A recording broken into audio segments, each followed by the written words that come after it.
Hey, everybody. I am so excited to be back opening up the podcast again after a year hiatus. And I wanted to tell you a little bit about why I took a break and why I'm back and what I'm excited to bring to you today. So this last year, our family actually went through quite a bit of transition.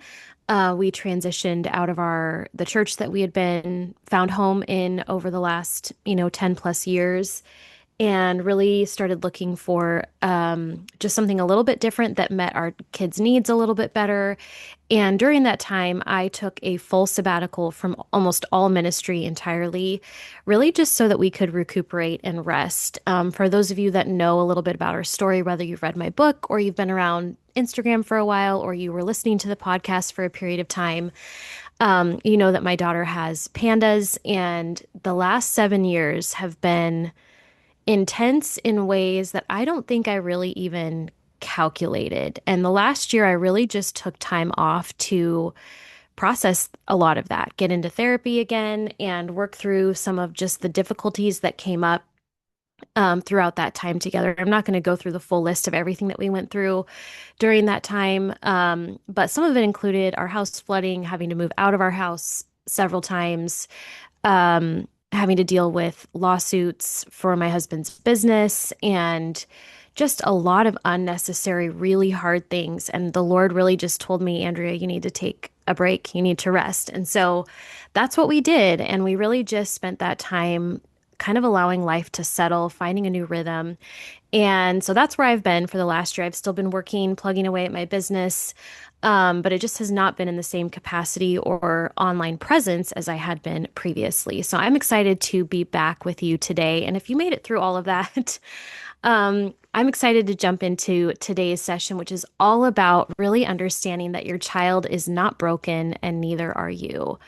And today we're going to be diving into why so many special needs parents of children with nervous system disabilities, with anxiety, depression, mood disorders, ADHD, autism, oppositional defiance disorder, feel like failures. And we're going to talk about what's really happening neurologically so that you can process some of your journey and your experience. And the things that we think are, I wonder if this resonates with you. I remember distinctly feeling this on a very daily, sometimes hourly, minutely basis. And that is, why is everything so hard? What am I doing wrong? Other kids don't act like this. Why are none of the parenting strategies or techniques working? Why is it that no matter how hard I try, how many therapies we do, none of this is changing? And it really can become pervasive and obsessive if we allow ourselves to live there. And, really parenting a child that's neurodivergent or has a sensitive nervous system, I think that we experience quite a bit more judgment than the average parent. We end up feeling judged, exhausted, isolated, and ashamed. And if you've ever wondered whether or not your child was broken or whether or not there was something wrong with you as to why this was so hard, you're not alone and you're not wrong for feeling that.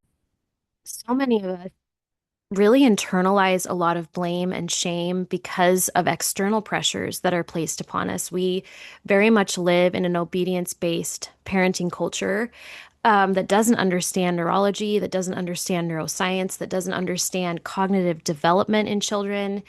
We, at least in my generation, we were raised on behavior charts and consequences. And when kids don't behave, we then, there's then that idea that they should know better. And if they should know better, then why are you, as the parent, not fixing this, right? And so parents are subtly told, right? We receive this subtle message that if you were doing it right, this wouldn't be happening. And that's simply not the case.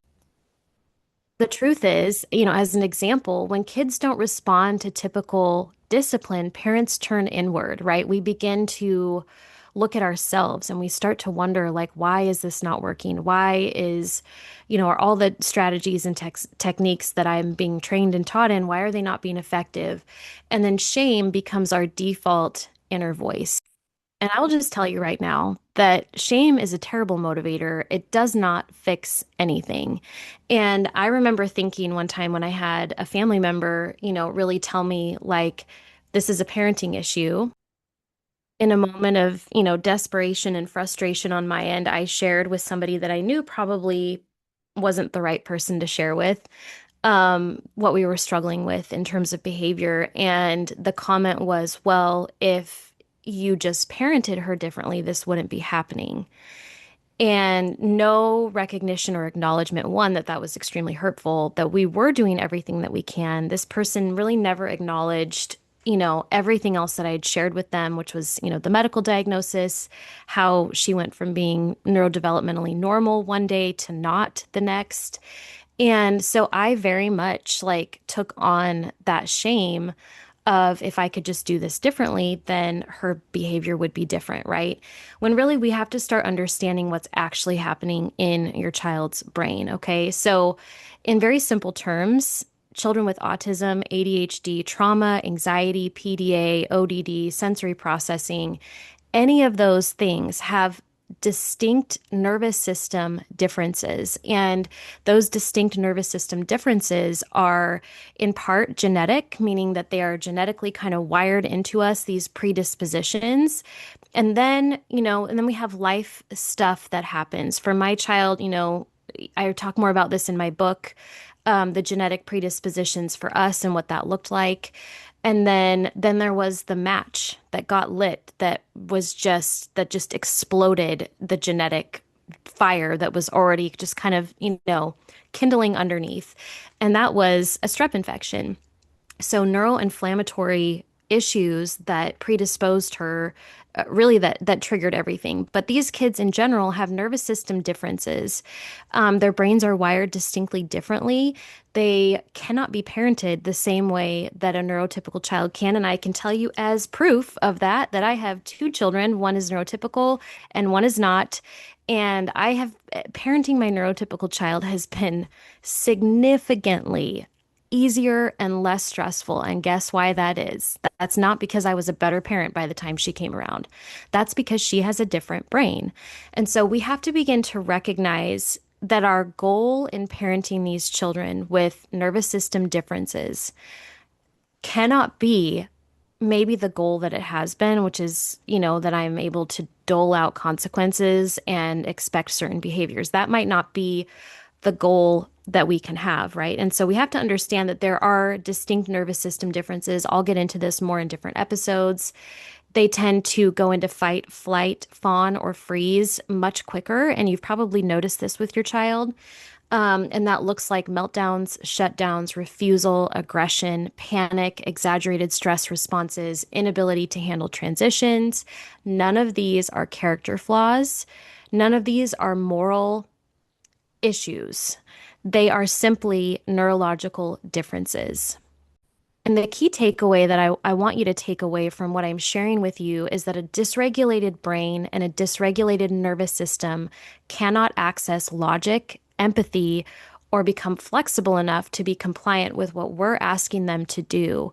We have to first foundationally understand what is the difference in their brain, where are the executive function delays or the learning delays, and then we have to meet them there. We really do. We have to lay down our own agendas, our own goals for these children, and begin to parent them in a way that their nervous system needs. And that typically requires us to do some nervous system work for ourselves and also reparenting work because many of us are coming into parenting these children with our own traumas, right? Our own childhood experiences that shaped us in a way that maybe we feel like we're lacking some skills in parenting. And I just want to say, if that's you, that is entirely what the Thriving Together community is all about. I'll drop some information on that at the end of the episode. But for today, we're going to stick into why there's nothing wrong with your child. Your child is not broken. You are not broken. They're wired differently. And therefore, we have to parent differently. So hopefully you can see now that this is not about your child being bad or you being bad. Why traditional parenting fails these kids, and it fails us as parents, truthfully, is because sticker charts, punishments, yelling, threats, just trying to get them to try harder or you trying harder, all of these assume a regulated nervous system and the child being able to access executive function skills. If your child does not have those online yet, or if they have deficits in those areas, then they are not going to be able to stick to or really receive or learn from traditional parenting tactics. And so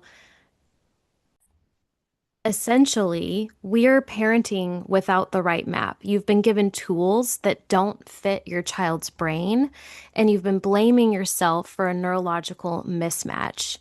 All this time, you weren't doing it wrong. You were just given the wrong lens and the wrong tools to work from. But let's talk about what actually helps these kids. What actually helps? What helps them? What helps us?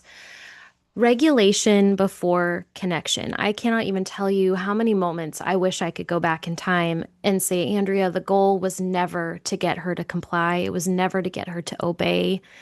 It was always to preserve the connection. If I had not felt any sense of external pressure for my child to look or behave a certain way, I would have done things so differently. And so the goal really does have to be self-regulation first, co-regulation with your child because your child learns to regulate by watching you, and then correction or training or discipline. And by discipline, I mean actually like training your child, developing them. Connection should always come before compliance. Safety in their body, in their brain, in their environment always comes before skills because skills cannot be accessed outside of safety. And then that co-regulation that we talked about. So co-regulating with them might look something like, I can see that you're really upset. And actually before that, it might look like mommy's really upset right now. I'm going to take a few really big, deep breaths before we address this. I'm going to breathe deep. I might do some bilateral tapping. I might go outside and walk around for a few minutes, but I'm going to take care of myself before I address this. And so they're seeing modeled for them how they can behave, right? Which is helps for them to develop that co-regulation. They're seeing you stay calm, and so then their bodies become calm. Receiving that nervous system support first for yourself and then for your child, and then kind of going, into Maslow's hierarchy of needs. The things that actually help are what creates safety for anybody. So that's food, sleep, appropriate sensory input, addressing gut health, making sure your hormones are balanced, ladies. All of those things play a role in how we show up in our parenting. And so, if this is something that you're struggling in, I want you to go ahead and click the link in the show notes. That should give you 7 days of free access to the Thriving Together community, where I have tons of tools, regardless of which stage you are in parenting your child, whether you need sibling support or marriage support or emotional regulation support, all of that stuff is available to you. Because the truth is that what you're dealing with is so much bigger than just whatever your child is diagnosed with. You're experiencing grief over parenting, your parenting experience versus what you expected. You are experiencing having to let go of external pressures and comparison. You are learning to let go of an internal paradigm that maybe you've carried around for a long time that's very shame-based, and you're learning to trust your child again. And I'll probably talk about that more in another episode about what it actually means to trust your child. But when you stop seeing your child as broken, then you can stop seeing yourself as broken too. And I'm not saying to ignore their diagnosis or ignore the deficiencies. I'm saying more along the lines of accepting it for what it is right now, knowing that you're doing everything you can for things to get better. But until then, you have to work with what you have, right? So, as a gentle reminder, your child is not defective. Their nervous system is different. Your parenting is not a failure. You're learning and you don't have a roadmap available to you. So, again, if that's you, I'd love to invite you to join Thriving Together. This is a place where you don't have to explain. Everybody that's in that group understands what this life is like. You don't have to perform. Like I said, this is a place to show up exactly as you are and grab the tools that you need and learn how to support your child in a way that's nervous system smart. So thanks for listening and join us for next week's episode next week.